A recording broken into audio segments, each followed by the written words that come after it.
Hey, what's up, guys? How's everybody doing? Yeah, the mic drop.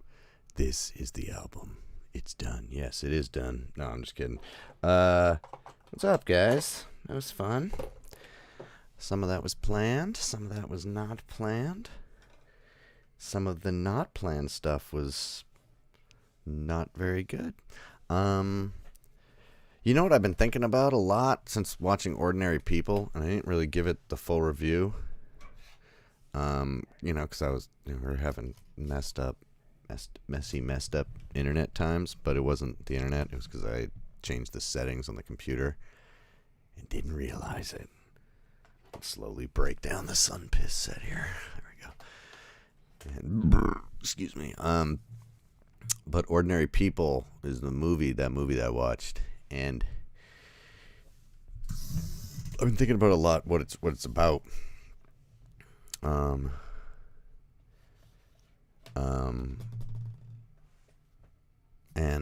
What is it about? Or I mean, why did Gotham think I should watch it? I started thinking about that, and then I realized that it's about kind of a guy, a guy who's traumatized, and he can't really come to terms with it. I'm like, what does that even really mean? And it's funny because in the very beginning of this notebook, which was started in March, I wrote, what does it mean to move on? How do you, quote unquote, get over it? What does that even mean? So and then when I started thinking about Ordinary People, I was like, oh, he wants control. That's what the main character wants. His brother dies in a boating accident. They're both on a boat together. They should have come in, but they decide to stay out, even though they see a storm coming. They capsize. Brother dies, and now he's racked with guilt, and he wants control. And I was thinking about how that's so interesting that after if you have something traumatic happen, you want control because it's like the opposite of change. And change, like we were talking about before, reminds people of death. So they don't like when things change, especially big things. Big social changes make old people go, oh no, things are changing, because it makes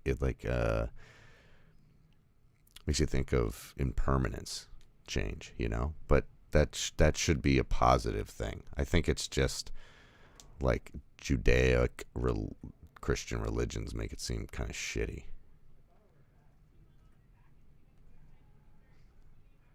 What's that adrift at sea thing? Explain yourself, Eddie. There's that adrift at sea thing. Wait, well, because that does make sense, but I don't remember what I was talking about. Anyway. Oh yeah, adrift at sea. Yes, of course. That it's a boating accident. Yes, obviously. Thank you. Sorry, got me back on track. Yeah, that's beautiful. And control on the ocean as well. That's a perfect example of life is the ocean. It's just so much bigger than you, and you have no control of it. You're just kind of lost in the middle of it. Yeah, sorry, yeah. Sorry, Ed, yeah. Lost at sea, of course, yeah, exactly. It's you mean what you're literally talking about right now? But anyway, the idea, even the title, Ordinary People, that's about, the illusion of control. People who just act like, everything's fine, I'm not lost at sea, everything's totally okay. Did you see my new drapes or whatever? Oh, the country clubs has a new railing installed. Oh, isn't that fascinating? And all that stuff, the mundanities of life and all the BS you fill it up with so that you have the illusion of control. And what I need to do is lose control more, put myself in more situations where I don't have control over things, and not be consumed by it. So I've been thinking about that, and the more I think about that, the more I'm like, dang, that Ordinary People's a pretty good movie.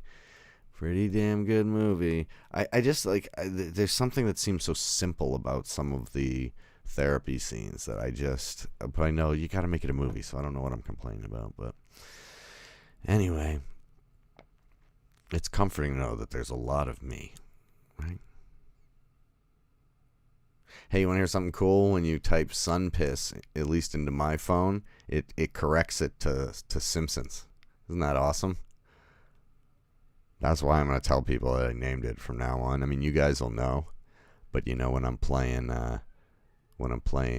Eurofest. Yeah, I do. I mean, she is a bit misunderstood. I think that the way the mother feels is totally valid, and I think it's just like a bummer for she just kind of like gets thrown on the stake of the movie, you know.